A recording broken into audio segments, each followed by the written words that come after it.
Evet arkadaşlar, 8. veya 9. bölümüne hoş geldiniz. Yine Brawl Stars oynuyoruz. İnşallah bunda da yeneriz bak. Bırakma durumundayım Brawl Stars'ı. Ama yine de bırakmayacağım. Brawl Stars'ı seviyorum çünkü. Neyse. Haydi başladık.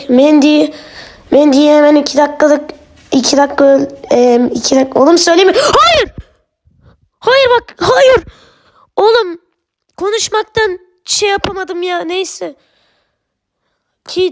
Yine Kit geldi. Kit. Hayır, ultisi var, kaç. Kaç ultisi var. Kaç. Kaç. Şu yükümüzü aldık.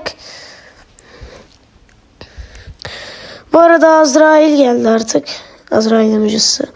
Artık onu kullanacağım derken. Hayır. Aa!